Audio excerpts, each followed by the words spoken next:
इतना आसान है, फ्री में मिला है। उद्धार कैसे मिला है? फ्री में मिला है। गुटखा खा रहा है तो क्या है? वो गुटखा मसीह है। दारू पी रहा है, दारू मसीह है। गाली दे रहा है, गाली मसीह है।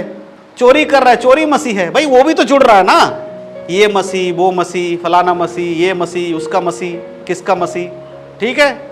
कोई बीड़ी मसीह है, कोई दारू मसीह है, गुटखा मसीह है। भाई मैं बता रहा हूं, हमने बड़े अच्छे कर्म किए हैं ना।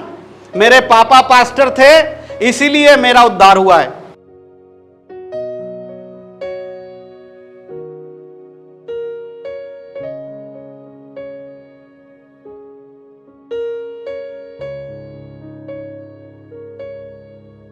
तो आज जिस टॉपिक पर हम, जिस विषय पे हम बात करने वाले हैं, वो है उद्धार में बने रहना। उद्धार में बने रहना सबसे इंपॉर्टेंट है ना। उद्धार मिलना, जो हमें मिला है वो हो चुका है। हम में से जिसको भी उद्धार मिला है उसके लिए वो समय बीत गया है, यानी कि हमें उद्धार मिल गया। लेकिन उस उद्धार में बने रहना सबसे ज्यादा इंपॉर्टेंट है। आज हम जिस विषय पे चर्चा करेंगे वो यही है। एक वचन निकालिएगा, यूहन्ना रचित सुसमाचार उसका 3 अध्याय और उसके 16 आयत को पढ़िएगा। यूहन्ना 3 का 16।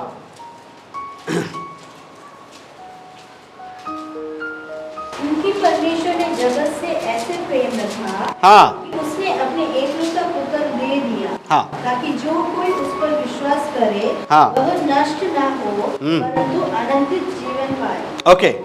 क्योंकि परमेश्वर ने जगत से ऐसा प्रेम रखा कि उसने अपना इकलौता पुत्र दे दिया, ताकि जो कोई उस पर विश्वास करे वो नाश ना हो परंतु अनंत जीवन पाए। परमेश्वर की इच्छा क्या है मनुष्य से?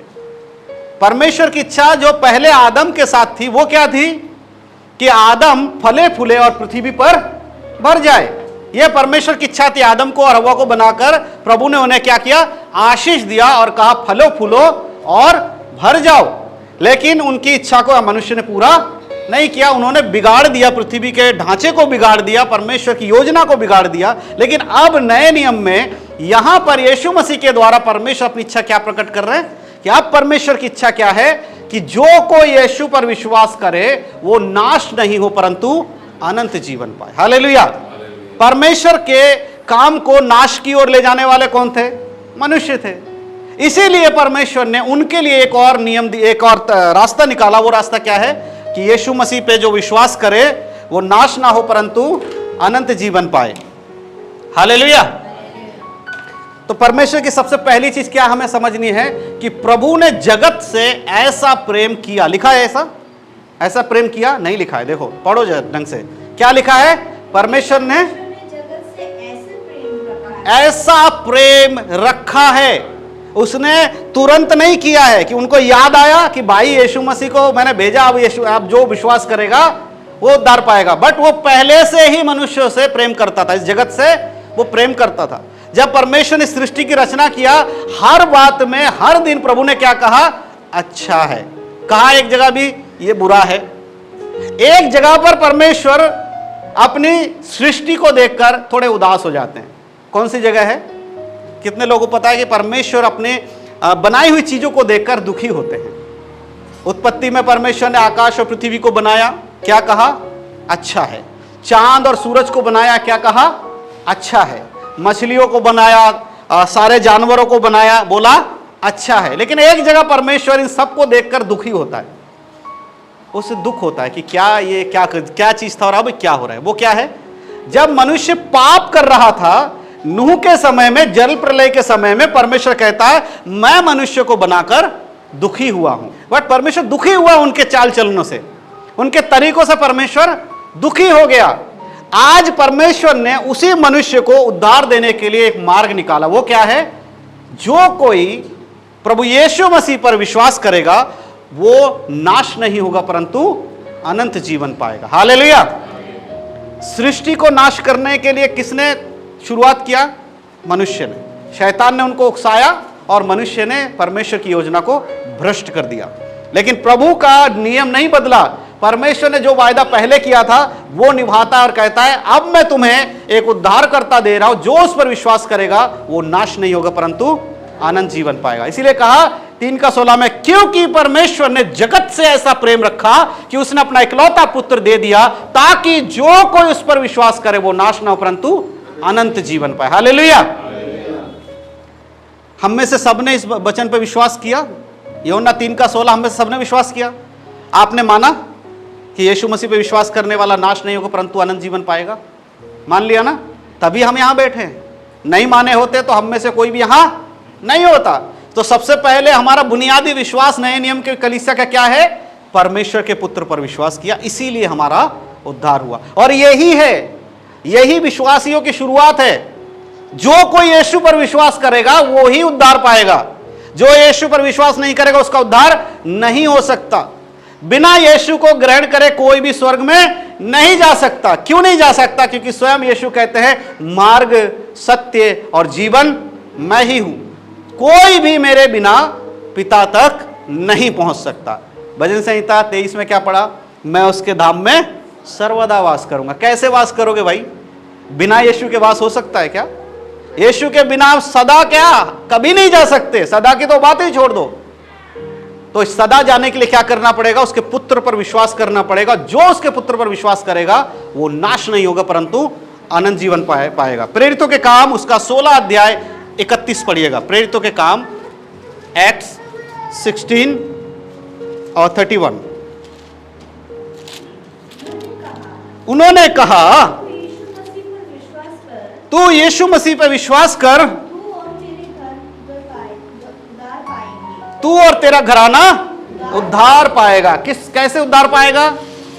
यीशु मसीह पर विश्वास करने से। अभी यूहन्ना 3:16 में क्या पढ़ा? जो कोई उस पर विश्वास करेगा वो नाश नहीं होगा। यहां पर पौलुस और सिलियास को जब जेल में डाला गया, वहां पर एक घटना जब घटती है, हम लोग सबको पता है, मुझे उतना बताने की जरूरत नहीं है, कि बंदी गृह का नींव हिल जाता है। और उसके बाद वहां का जो देख रेख करने वाला ना जेल खाने का, वो अपने परिवार के साथ क्या करने वाला था? सुसाइड करने वाला था, मरने वाला था।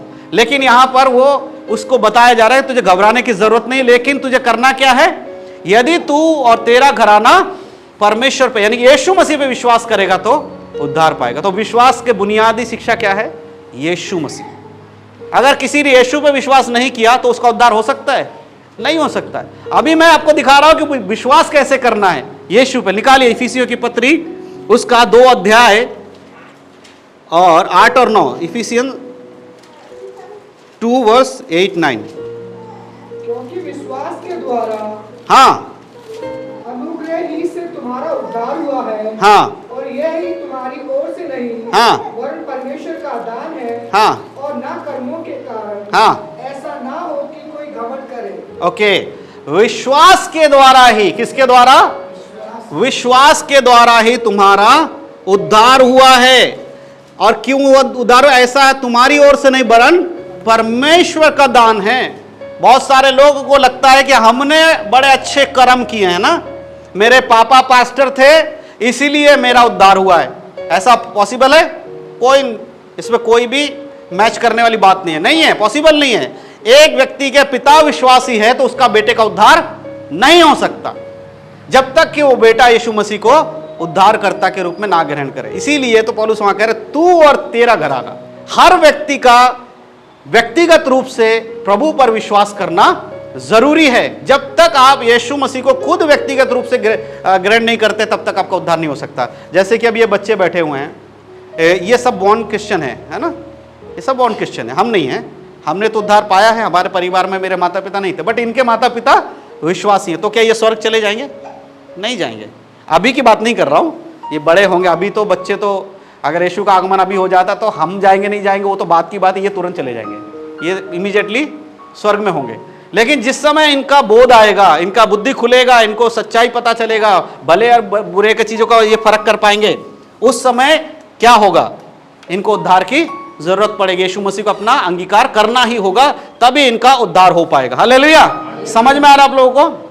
एक और वचन निकालिएगा, और इसमें घमंड करने वाली बात नहीं है। दूसरा निकालिए, दूसरा कुरिन्थियों की पत्री उसका 5 अध्याय और उसका 17 आयत। इसलिए यदि कोई मसीहा में है, हाँ, वो नई सृष्टि है। इसीलिए यदि कोई मसीह में है तो वो नई सृष्टि है। आगे, पुरानी बातें बीत गई हैं, पुरानी बातें बीत गई हैं, देखो देखो सब बातें नई हो गई। सब बातें नई हो गई हैं। हालेलुया।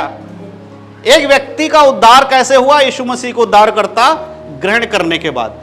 अब यहां पर क्या कह रहे हैं कि पुरानी बातें बीत गई हैं, देखो सब कुछ नया हो गया। हालेलुया, यही लिखा है ना? दोबारा पढ़िएगा। यदि कोई मसीह में, किस लिए? इसीलिए यदि कोई मसीह में है, इसीलिए यदि कोई विश्वासी, ये लिखा है, इसीलिए यदि कोई विश्वासी है, ऐसा लिखा है? नहीं लिखा है। लिखा है इसीलिए यदि कोई चर्च जाता है, ऐसा लिखा है? ना ना ना ना। इसीलिए कोई पास्टर सुनील के विश्वासी हैं, है? पास्टर सुनील जी सुन रहे हैं ना? हाँ, आपका सुनील ही लगता है ना नाम, या सुजी सुनील? सॉरी, नाम पूरा था ना, इसलिए कंफ्यूज हो रहा है। हाँ, तो मान लीजिए चल पास्टर के, यदि कोई पास्टर का विश्वासी है, ऐसा लिखा है। यदि कोई मेरे का चर्च का विश्वासी, ऐसा लिखा है। क्या लिखा है? यदि कोई मसीह में है तो वो नई सृष्टि है, पुरानी बातें बीत गई, देखो सब कुछ नया हो गया। अब जब सब कुछ नया हो गया तो हमें कैसा चाल चलना चाहिए? तुम्हारे मन के, रोमियो के पत्र में लिखा, तुम्हारे मन के नए हो जाने से तुम्हारा चाल चलन भी बदलता जाए। अब यहां क्या लिखा है? यदि तुम मसीह में हो तो क्या हो? नई सृष्टि है। तो अब तुम्हारा चाल चलन कैसा होना चाहिए? बदल जाना चाहिए। अब जरा अपने बैकग्राउंड चेक करो, अपने मन में ही चेक करो, क्या हमने नई सृष्टि है? सबसे पहले उद्धार पाया है? हाँ, पाया है। अब उद्धार पाने के बाद सबसे पहला काम क्या है? तुम नए बन गए हो, आपको सबको पता है। अगर अभी आपको पूछा जाए उद्धार हुआ? जी हाँ हुआ है। आप नई सृष्टि हो? हाँ हूं। अगर आपसे पूछा जाए क्या तुम्हारे काम पुराने वाले हैं, तो क्या होगा? नहीं है। ऐसा कोई जवाब आएगा? नहीं, मेरे काम पुराने वाले नहीं है। यह अपने आप से जांचना है। अगर हम नई सृष्टि हैं तो हमारा काम भी बदलना चाहिए। अब हम पुराने चीजों को नहीं कर सकते। यह तो रही बात उद्धार की। सर्वदा वास करना यहोवा के धाम में इतना आसान होता तो यीशु मसीह को कोड़े नहीं खाने पड़ते। उद्धार फ्री में मिला है ना। आप में से किसी ने पैसा दिया उद्धार के लिए? किसी ने भी दिया है? 2 रुपए, 4 रुपए है? प्रभु के साथ चलना, हमारे जीवन को जरा परखो, हमारे अंदर क्या बदला है। आज भी लोग यीशु में आने के बाद नाम बदलते हैं, तुरंत नाम बदल जाता है। ये मसीह, वो मसीह, फलाना मसीह, ये मसीह, उसका मसीह, किसका मसीह, ठीक है। कोई बीड़ी मसीह है, कोई दारू मसीह है, गुटखा मसीह है। भाई मैं बता रहा हूं, उनका नाम भले ही कुछ होगा ना, मसीह लगाया, लेकिन वो बंदा जिसने मसीह लगाया वो बीड़ी पी रहा है तो बीड़ी मसीह है। गुटखा खा रहा है तो क्या है? वो गुटखा मसीह है। दारू पी रहा है, दारू मसीह है। गाली दे रहा है, गाली मसीह है। चोरी कर रहा है, चोरी मसीह है। भाई वो भी तो जुड़ रहा है ना। मन के नए हो जाने से क्या बदला? नाम बदला है, काम नहीं बदला है। तो अगर आपका काम नहीं बदल रहा है तो आप दाऊद की तरह नहीं कह सकते हो मैं यहोवा के धाम में सर्वदा वास करूंगा। कह सकते हैं? नहीं कह सकते। इतना आसान होता यीशु मसीह का बलिदान फिर क्यों होना था? अगर इतना ही आसान उद्धार था, यीशु के पास जाना इतना आसान था, तो फिर उसके पीठ पे इतने कोड़े क्यों बरसाए गए? क्यों उसको कलवरी क्रूस पर टांग दिया गया जब तक उसका एक एक बूंद लहू ना निकल गया? इतना आसान है, फ्री में मिला है। उद्धार कैसे मिला है? फ्री में मिला है। लेकिन उद्धार के लिए एक कीमत चुकाई। उद्धार फ्री नहीं है, ध्यान दीजिएगा। उद्धार फ्री नहीं है, फ्री में मिला है। ध्यान रखना, क्या मिला है? उद्धार फ्री में मिला है। जब बोला जाता है ना उद्धार फ्री है, तो लोग गलत समझ बैठते हैं कि उद्धार के लिए कोई कीमत नहीं है, जबकि बाइबल कहती है कि उसने अपने प्राण देकर तुम्हें मोल लिया है। क्या देकर? प्राण देकर तुम्हें मोल लिया है। एक इंसान के जान की कीमत आज दुनिया में सबसे महंगी चीज क्या है? जान है। करोड़ों रुपए देकर भी कोई किसी की जान बचाने के लिए तैयार रहता है। अगर कोई रिश्तेदार है, उसका धन दौलत है, किसी का बेटा है, अंबानी का बेटा, कोई भी है, A to Z किसी का भी, बड़े बड़े लोगों का, अगर उसके बेटे पे जान पे बनाई तो वो कितना पैसा दे सकता है? सब कुछ दे सकता है। जितना धन दौलत उसके पास, उसकी कीमत उसके जान के आगे कुछ नहीं होता। आप सोचो, किसी के जान देकर अगर कोई चीज लिया गया है तो फ्री कैसे हो गया? लेकिन फ्री में हमें दिया गया है, वो फ्री है नहीं, कीमत चुकाई गई है। तो जिस दिन हम उसकी कीमत को समझ जाएंगे ना, तब हमारे मुंह से उसकी आराधना निकलने का तरीका बदलेगा, तब उसके वचन सुनने का तरीका बदलेगा, तब हमारे जीवन में परिवर्तन होगा, हमारा स्वभाव बदलेगा। कब? जब हम उसकी असली कीमत समझेंगे कि उद्धार फ्री नहीं है। अब यहां ये समझ में आ गया आपको कि उद्धार कैसे मिला है? यीशु मसीह के कारण। जो यीशु पर विश्वास करेगा वो उद्धार पाएगा, और उद्धार फ्री नहीं है। अब एक वचन और निकालिएगा जल्दी से, इब्रानियों की किताब और उसका 6 अध्याय, इब्रानियों 6 का 4 से 8 पढ़िए जल्दी जल्दी। क्योंकि जिन्होंने एक बार ज्योति पाई है, क्योंकि जिन्होंने कितने बार? एक बार ज्योति पाई है, और जो स्वर्गीय वरदान का स्वाद चख चुके हैं, स्वर्गीय वरदान का स्वाद चख चुके हैं, और पवित्र आत्मा के भागी हो गए हैं, हाँ, और परमेश्वर के उत्तम वचन का और आने वाले युग की सामर्थ का स्वाद चख चुके हैं, यस, यदि वे भटक भी जाएं, हाँ, तो उन्हें मन फिराव के लिए फिर नया बनना अनहोना है, हाँ, क्योंकि वे परमेश्वर के पुत्र को अपने लिए फिर क्रूस पर चढ़ाते हैं, हाँ, और प्रकट में उस पर कलंक लगाते हैं। हाँ, इतना ही है, 8 तक पढ़ा। क्योंकि जो भूमि वर्षा के पानी को, हाँ, जो उस पर बार बार पड़ता है, पी पी कर जिन लोगों के लिए वह ज्योति बोई जाती है, हाँ, उनके कामों का साफ बात उपजाती है, हाँ, वह परमेश्वर से आशीष पाती है। हाँ, पर यदि वह झाड़ी और खूब कटारे उगाती है, हाँ, तो निकम्मे और श्रापित होने पर है, हाँ, और उसका अंत जलाया जाना है। उसका अंत क्या है? जला जाए। इस पूरे 4 आयत में क्या सीखा? कि यीशु मसीह पे बने रहना, जो व्यक्ति यीशु मसीह में बना रहता है, जो नहीं बना रहता है, उसका अंत क्या होने वाला है? आग में जलाया जाएगा। जैसे बार बार वर्षा गिरने के बाद भी वो भूमि अगर उपज नहीं लाती है तो उसका कोई फायदा है? बार बार, अगर एक बार आपको मौका मिला है, आप बार बार पाप कर रहे हैं, तो क्या बार बार आप यीशु को क्रूस पे चढ़ाएंगे? पाप से उद्धार कहां हुआ है? पाप से उद्धार कहां हुआ है? क्रूस के ऊपर पाप से उद्धार हुआ है। तो इसका मतलब है कि जितने बार एक विश्वासी पाप में गिरता है, उतने बार वो यीशु मसीह को क्रूस पे टांग रहा है। हालेलुया। इसीलिए लिखा है ना कि बार बार आप यीशु को क्रूस पे नहीं टांग सकते। गलती हो सकती है, लेकिन गलती बार बार कैसे हो सकती है? गलती एक बार हो, गलती का मतलब पता नहीं था, हो गया। लेकिन एक चीज पता नहीं था, हो गया, उसके बाद क्षमा मिला, फिर वही काम दोबारा हो रहा था, क्या ये गलती है? गलती है ये? नहीं। एक बार आपने उद्धार पाया, उसके बाद आपके जीवन में कोई पाप हुआ, आपके जीवन में कोई दिक्कत हुआ, आप परमेश्वर के पास आए, आपने प्रार्थना की, प्रभु ने क्षमा कर दिया। लेकिन बार बार अगर आप उसी पाप में गिर रहे हो, क्या आपको मौका मिलेगा उद्धार पाने का? क्या आपको उद्धार मिलेगा? उसका अंत क्या है? आग की झील में जलाया जाएगा। किसके लिए बात हो रही है? विश्वासियों के लिए। किसको आग के झील में डाला जा रहा है? यहां पर उन लोगों को जिनको मौका मिला था स्वर्ग जाने के लिए, अब वो कहां जा रहे हैं? नरक में जा रहे हैं। एक और वचन निकालिए, प्रकाशित वाक्य और उसका 3 अध्याय और 5 आयत, 3 का 5 पढ़िए। प्रकाशित वाक्य 3 का 5।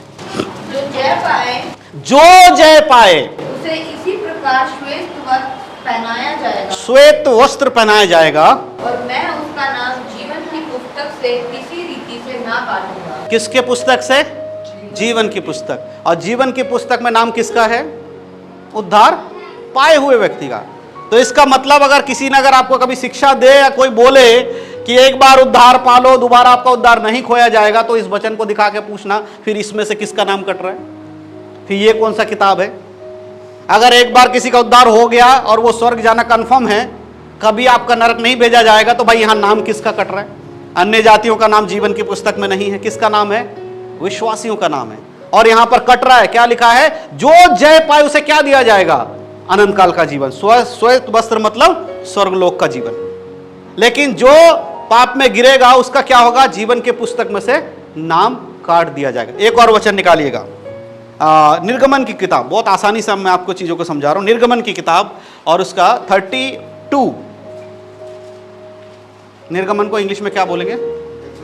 हाँ, एक्सोडस। ठीक है, धन्यवाद इंग्लिश का सपोर्ट करने के लिए। 32 वर्स 32 और 33।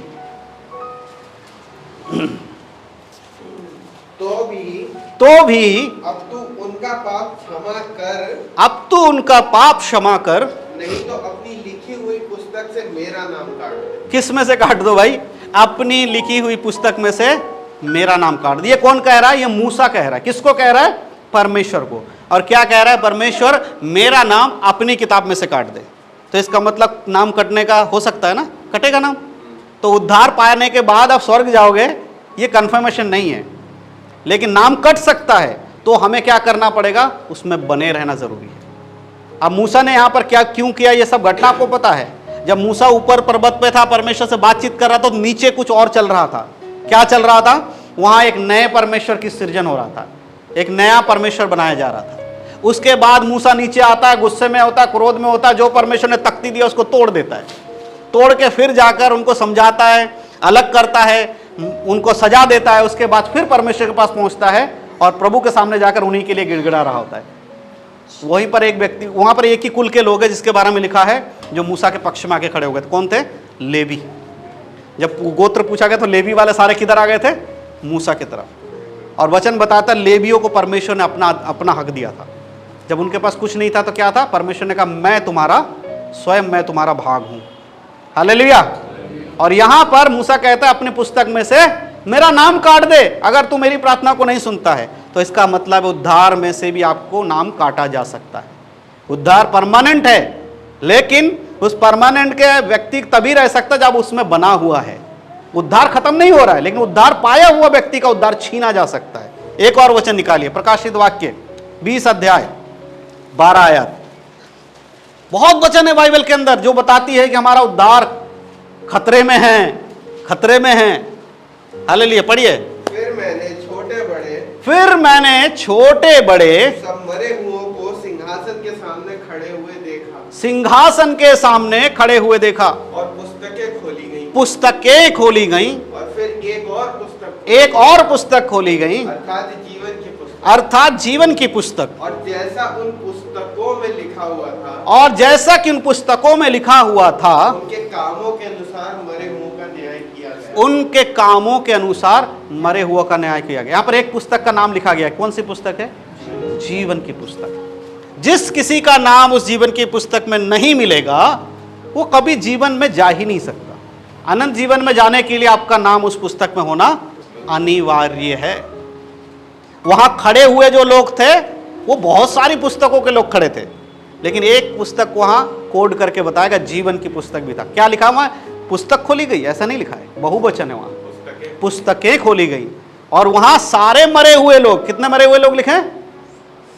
सब जाति के, छोटे बड़े, सब जाति के, सिर्फ क्रिश्चियन नहीं है, सब जाति के सब मरे हुओं का न्याय किया जा रहा, छोटे बड़े सबका न्याय हो रहा था। लेकिन जो एक इंपॉर्टेंट बुक था जीवन की पुस्तक, उसके अंदर जिसका नाम मिला उसको कहां भेजेंगे?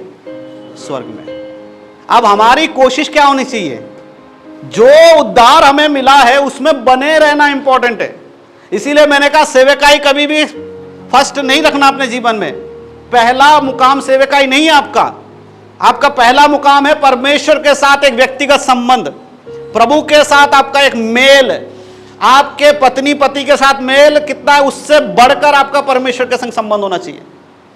प्रभु के साथ संबंध और पति पत्नी के संबंध में मैं भेद क्यों कर रहा हूं? क्योंकि पति पत्नी शारीरिक रूप से एक हो जाते हैं, लेकिन आत्मा मन में जो सोच विचार है वो कभी भी उनका एक नहीं होता।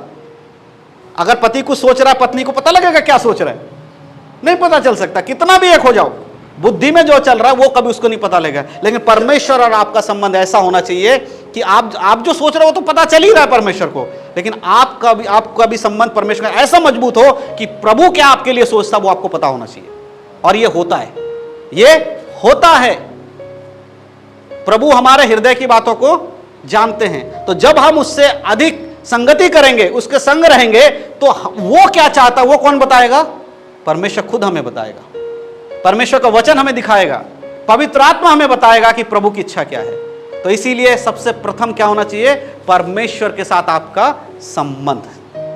अगर आपका परमेश्वर के संग संबंध अच्छा है तो आपका नाम भी जीवन की पुस्तक में होगा। इसीलिए दाऊद ने कहा यहोवा मेरा चरवाहा है, मुझे कुछ घटी ना होगी। और आखिरी में कहता है कि मैं उसके धाम में सर्वदा वास करता रहूंगा। आप समझ में आ रहा है? वचन को एक लाइन पढ़ के खत्म नहीं करना होता, उसके आगे समझना है कि उसका मीनिंग क्या है, क्यों परमेश्वर ने कहा है। उद्धार पाना आसान है, उद्धार में चलना कठिन है, और उद्धार में बने रहना और ज्यादा कठिन है। अगर ऐसा नहीं होता तो फिर यीशु मसीह आपको पवित्र आत्मा क्यों देता? दुनिया का सबसे कठिन काम अगर कोई मुझसे पूछे तो वो है पवित्रता का जीवन जीना। इससे कठिन काम कोई भी नहीं है। एक इंसान अपने शरीर को चोट पहुंचा सकता है, लेकिन पवित्र जीवन जीने के लिए, चोट मतलब अपने शरीर को दर्द देकर भी बर्दाश्त कर सकता है, लेकिन पवित्र जीवन जीने के लिए आपको बिना पवित्र आत्मा के संभव नहीं है। जब तक पवित्र आत्मा आपको अगुवाई नहीं करेगा, उसका सामर्थ्य आपके अंदर नहीं होगा, आप सही जीवन नहीं जी सकते। तो आपसे क्या करना होगा? उद्धार में बने रहने के लिए पवित्र आत्मा की अगुवाई में चलना है। और पवित्र आत्मा की अगुवाई में चलने के लिए चर्च आकर बैठना कंपलसरी नहीं है, पर परमेश्वर के संग एक नजदीक का संबंध होना कंपलसरी है। हालेलुया। समझ में आ रहा है? उद्धार पा लिया ठीक है, मिल गया ठीक है, फ्री में मिला तो भी ठीक है, एक अच्छे विश्वासी बन गए ठीक है, लेकिन सवाल वहीं आता है, क्या आप स्वर्ग में हो? हालेलुया। अगर आप स्वर्ग में नहीं हो तो फिर कहां हो? एक ही जवाब है, नरक में। स्वर्ग और नरक के अलावा दूसरा तीसरा कोई स्थान नहीं है। दो ही स्थान है जहां पर एक मनुष्य को जाना है। अनंत जीवन जो आपको स्वर्ग में मिलेगा, और अनंत काल की मृत्यु जो आपको नरक में मिलेगी। हालेलुया। आइए हम अपने आंखों को बंद करें, प्रार्थना करेंगे। हालेलुया। धन्यवाद हो, धन्यवाद हो सर्वशक्तिमान पिता परमेश्वर। धन्यवाद करते फिर से प्रभु इस सुंदर समय के लिए, आज के इस वचन के लिए धन्यवाद प्रभु। जितने भी लोगों ने यहाँ पर परमेश्वर आज इन वचनों को सुना है, उद्धार के बारे में जाना है, जैसे प्रभु उद्धार हमने आपके पुत्र के लहू के द्वारा पाया परमेश्वर, वो फ्री में जरूर मिला है प्रभु जी, परंतु उसके लिए एक भारी कीमत चुकाई गई है। उसके लिए बहुत महंगी कीमत, बहुमूल्य लहू को बहाया गया है परमेश्वर। प्रभु जी हम प्रार्थना करते हैं पवित्र आत्मा कि आप हमारे अगुवाई करें, हमारे संग और साथ रहे, ताकि हम एक पवित्र जीवन जीते हुए उस आगमन के लिए, यीशु मसीह के दूसरे आगमन के लिए तैयार हो, उसकी उपस्थिति में जाने के लिए तैयार हो, स्वर्ग में उठाए जाने के लिए तैयार हो, बादलों पर उठाए जाने के लिए तैयार हो परमेश्वर पिता। आज प्रभु जी यहाँ मौजूद तमाम भाई बहनों के लिए मैं प्रार्थना करता हूँ यीशु मसीह के नाम से प्रभु जी, इनके जीवन में आपका अनुग्रह रहे प्रभु, पवित्र आत्मा की अगुवाई रहे परमेश्वर पिता, और हर एक को परमेश्वर फिर से मन फिराकर अपने पापों से पश्चाताप करने के लिए एक टूटा हुआ हृदय प्रदान करे प्रभु जी। ये लोग प्रभु आपके लोग नाश होने के लिए नहीं परमेश्वर, आपका वचन जैसे हमने सुना कि परमेश्वर ने जगत से ऐसा प्रेम रखा ताकि जो कोई इस पर विश्वास करे, वो यीशु मसीह पर विश्वास करने वाला एक भी व्यक्ति नाश नहीं हो परंतु अनंत जीवन पाने पाए। प्रभु यहाँ वचनों को सुनने वाला एक भी व्यक्ति नाश ना हो प्रभु जी, मैं आपके बलवंत हाथों में समर्पण करता हूं। और प्रभु जी आज के इस वचन के लिए धन्यवाद, आपने अब तक हमें संभाला, इसका सभा को चलाया उसके लिए धन्यवाद। तमाम विषयों को प्रभु जी फिर से मैं आपके हाथों में सौंपता हूं। सारा आदर महिमा जलाल आपको देते हुए इस प्रार्थना विनती को अपने उद्धार करता आपके प्रिय पुत्र यीशु के धन्य नाम से मांगता, सुनकर कबूल करे स्वर्गीय पिता, आमीन।